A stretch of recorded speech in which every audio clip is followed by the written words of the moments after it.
Hello and welcome to the Lunchvox Podcast. I'm Andy Brown, and joining me today is the founder of Nerd Rage News. He's a producer, director, actor in more than 100 movies, which he himself says you've probably never heard of. And he's also a game designer. It's Steve Wollet. Hello, nice to be here today. Hey, Steve, thanks for joining us.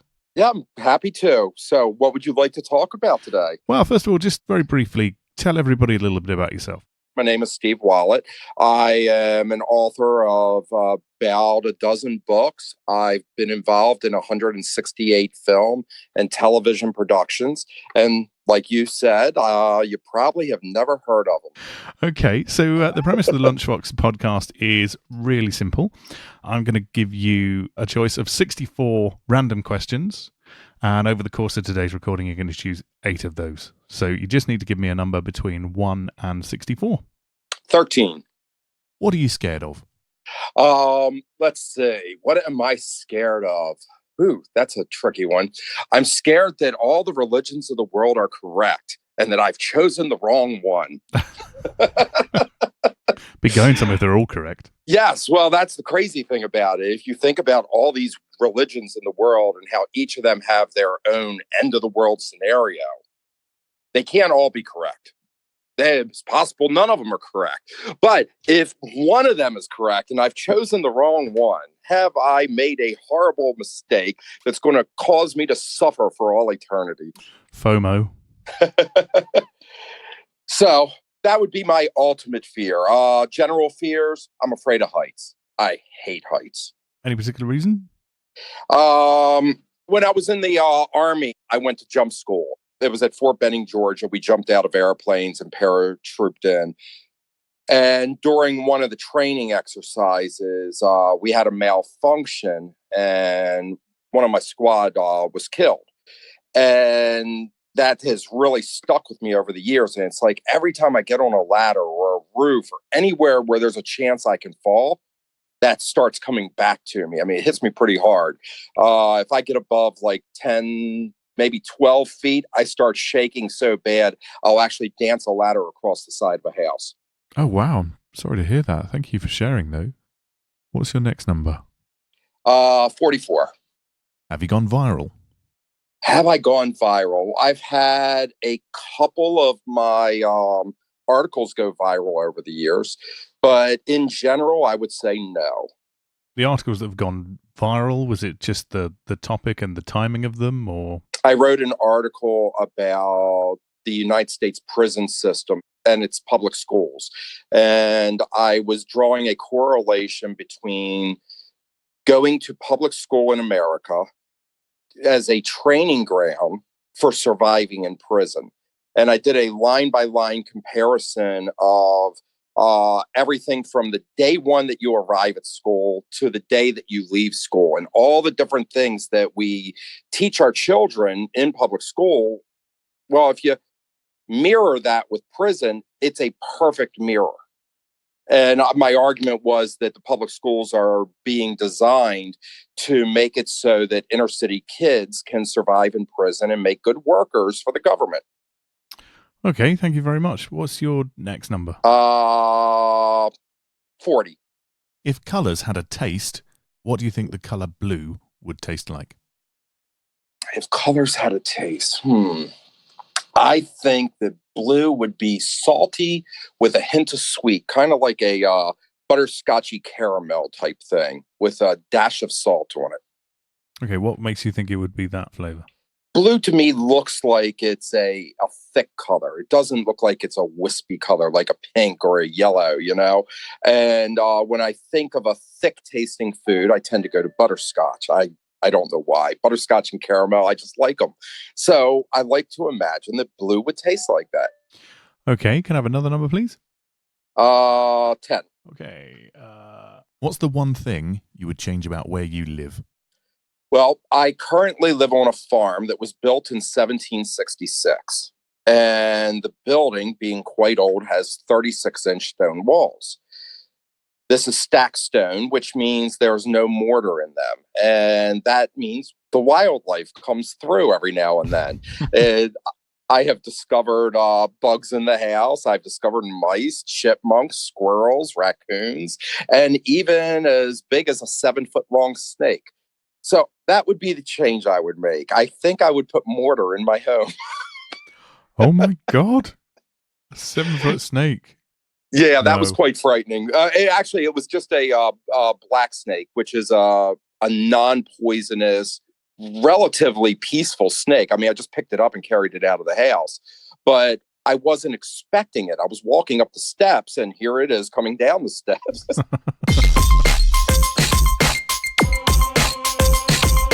So you're the founder of Nerd Rage News. Why don't you tell us a little bit about that?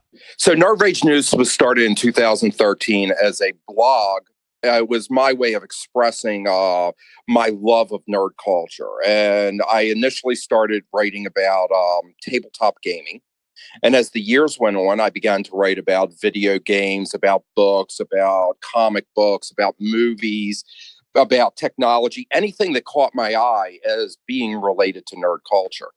After, I don't know, 5 years or so, 4 years, I guess about 4 years, the website, I decided to incorporate it and start making it a business. And now what I do is I travel to conventions, gaming conventions, sci-fi conventions, horror conventions, cosplay conventions. And I sit on panels, I do keynote speaking, demonstrations, I run games and things like that. And this is all for Nerd Rage News.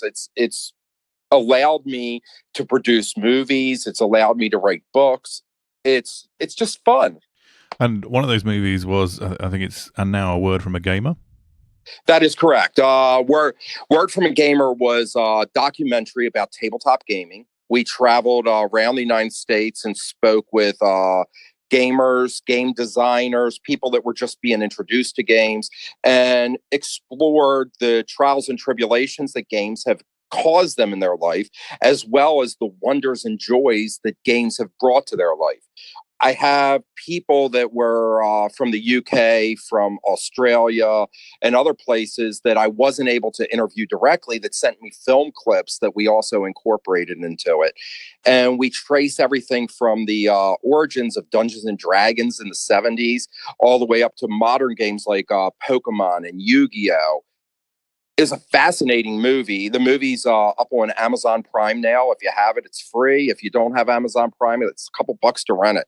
If you're interested in the world of gaming, tabletop gaming, then it's worth checking out. If you don't know much about it, which is kind of the position I'm coming from, it was actually really interesting, and it's a really good insight into that world. So it's available now on Amazon Instant Video.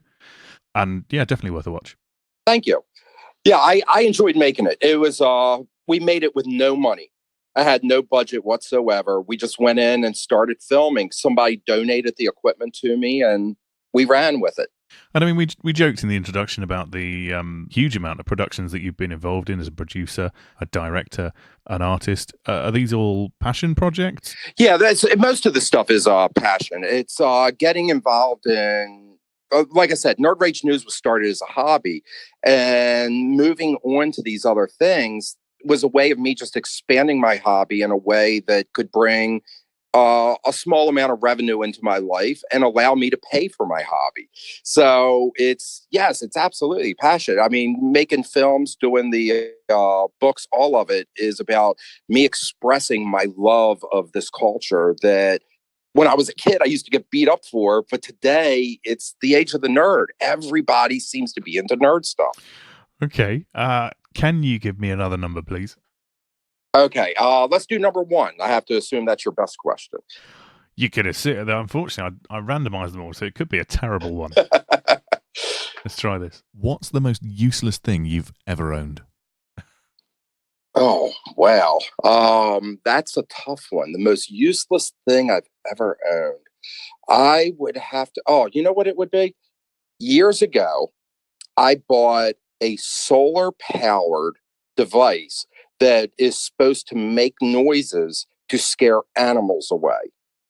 And I put this device out in the yard to try and scare away rabbits and groundhogs from my farm because they were coming in and eating my vegetables all the time. Uh-huh. Well, what I discovered was the device did not scare them away. It attracted them. And I would walk out of my house and there would be 15 or 20 rabbits in my garden. And I'd run down to chase them away, and groundhogs would come running out of it as well. It was completely useless, complete waste of money, and it cost me $300. Just attracted groundhogs and rabbits. Yes, I think the noise that it made sounded similar to like a baby rabbit. I think it was supposed to be an animal in distress, but maybe the pitch on it was off. I don't know. Okay, thank you very much. Can I have another number, please? All right, 3. 3 is this one. What's your best travel tip? When you travel anywhere, always make sure you wash your hands constantly. Don't shake people's hands. Don't touch the railings. Don't touch door handles unless you have to. I have traveled all over the world, and the bane of travel is sickness.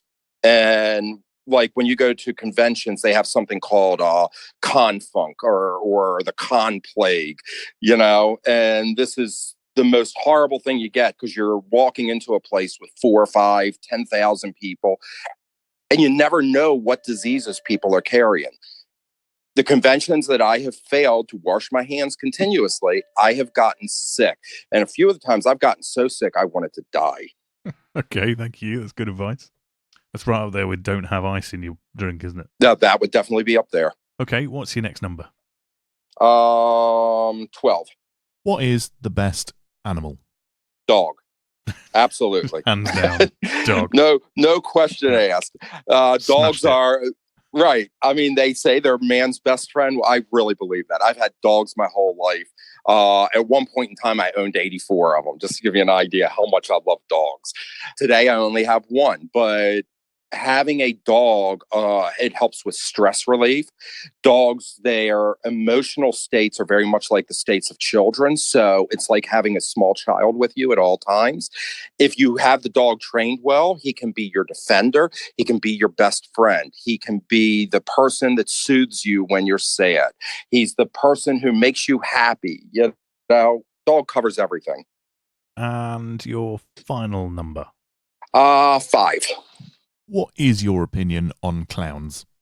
It depends on the clown.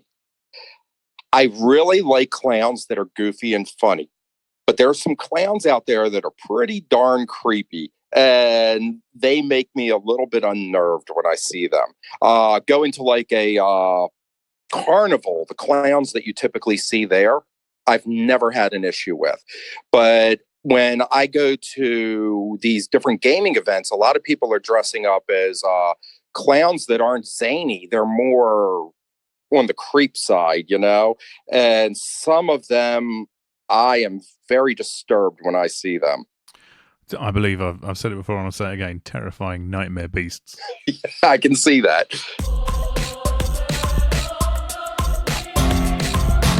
So, Steve, you're a man who's obviously very passionate about his work from what you've told me. What is your next big project? What's the next thing that's taking up your time at the moment? I have several projects going on right now, but I'm working on another book, which is going to be a fantasy book.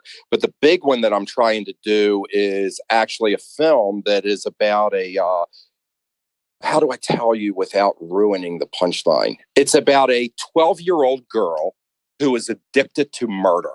And okay. It's about how she's coping with her addiction, where she's going to her family and she's asking for advice. Like, I have a problem, Mom, can you help me? And Mom gives her the perfect advice, assuming it's a teenage problem and not a person murdering people.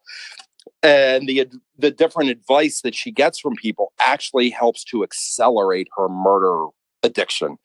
I think it's going to be really fun when it comes out. It's just finding the right cast to pull off this little girl where you want to root for this villain.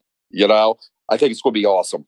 There's been a number of really good shows over the year that have dealt with serial killers where they are the primary protagonists. Shows like Dexter is an example. And those type of shows, many of them have been done well, but none have really shown a child in this role. And I think putting a child in the role, it's going to get under the skin of a lot of people, where when you see an adult man or an adult woman going around killing people, we often just roll our eyes. All right, it's just another killer, Do you know, I always wondered what happened to Natalie Portman's character at the end of Leon. I agree with you. I've wanted a sequel for that film for years. I really think Matilda would have made an excellent return for Natalie Portman. And I hope that someday she'll hook up with Luc Besson and redo that. If people want to find out more about your work, to find your books, well, mostly you can go to Amazon. Just look my name up, Steve Wollet, Wollett. If you go to IMDb, you can see my vast list of film and television productions, or you can go to nerdragenews.com and keep up on the general things that I'm writing about. Okay, Steve, thank you very much. Thanks for joining me today. I really appreciate that. Yeah, thank you for having me, and you have a wonderful day. Thank you. And don't forget, if you want to join in on the Lunchvox podcast, perhaps be a guest, or if you would like to send us some questions for our guests, then you can do so by getting in touch with us at Lunchvox Podcast on all the social medias. And until then, we'll be back next Wednesday lunchtime. Bye.